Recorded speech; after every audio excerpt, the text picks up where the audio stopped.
तो फाइनली आज से मैंने पढ़ाई करने की सोची और मैंने सोचा कि मैं 21 डेज़ का खुद को एक चैलेंज देती हूँ। सबसे पहले आज मैंने ट्रांसफ़र ऑफ प्रॉपर्टी एक्ट 1882 निकाला।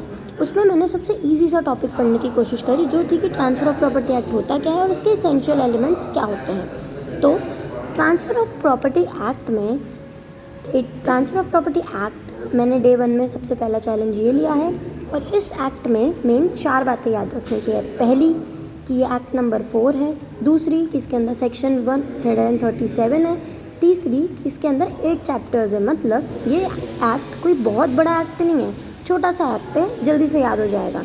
अब इसके अंदर मैंने एग्ज़ाम राइटिंग पैटर्न, जिस पैटर्न में मैं इतने सालों से एग्ज़ाम लिख के आई थी, उसमें आंसर राइटिंग की कोशिश करी है कि मैं आप लोगों के साथ भी शेयर करूं।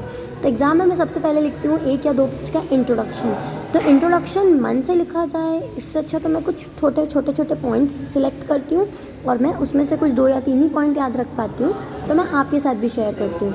Basically transfer of property act सिर्फ बायर और सेलर के बीच में होने वाली चीज़ों को बताता है।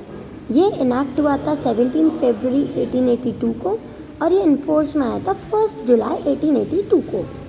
अब ये सिंपल सी डेफिनेशन इसकी ये है कि ये डील करता है 2 डिफरेंट एस्पेक्ट्स के, जो कि एक बायर के हैं और एक सेलर के हैं।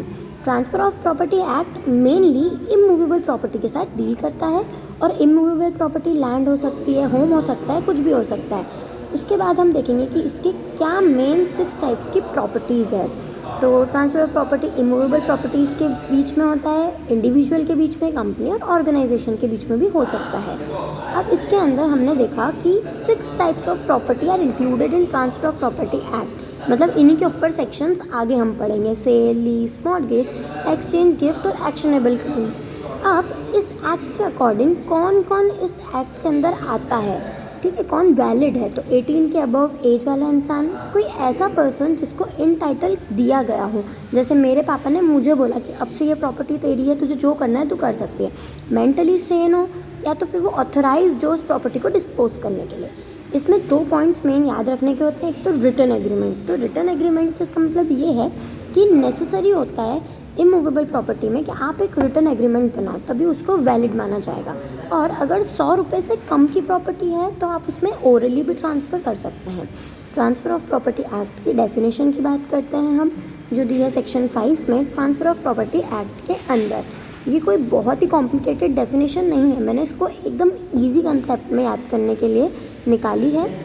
मैंने इसको ऐसे याद किया है पॉइंट्स बना के। सबसे पहला पॉइंट है इन प्रेजेंट और इन फ्यूचर, या तो कोई 1 और मोर पर्सन जो लिविंग हो उनको देना, या फिर खुद को, हिमसेल्फ को, या 1 और मोर लिविंग पर्सन को। और इसके अंदर ट्रांसफ़र ऑफ प्रॉपर्टी परफॉर्म होना चाहिए। ये हो गई इसकी डेफिनेशन। अब हमने देखा लिविंग पर्सन। तो लिविंग पर्सन में लॉ किन किन को इंक्लूड करता है, तो वो एक कंपनी हो सकती है, एक एसोसिएशन हो सकती है, एक बॉडी ऑफ इंडिविजुअल्स हो सकते हैं। अब हमने डेफिनेशन के अंदर से ही कुछ एलिमेंट्स निकाल लिए, एसेंशियल एलिमेंट्स, जिसमें पहला है प्रेजेंट और इन फ्यूचर, 1 और मोर लिविंग पर्सन। अब मैंने ट्रांसफ़र ऑफ प्रॉपर्टी एक्ट के सारे चैप्टर्स को लाइन वाइज कैसे याद किया है। तो सबसे पहले तो मैंने इसका एक चार्ट बनाया, जिसमें मैंने एक तरफ लिखे हैं चैप्टर्स नंबर, बीच में मैंने उनके नाम और उस तरफ सेक्शन। तो मैंने याद किया है PTSM, आई को मारो गोली, LEGA। तो हम स्टार्ट करते हैं preliminary, transfer of property act, sales of immovable property, mortgage, lease, exchange, gift और एक्शनेबल क्लेम।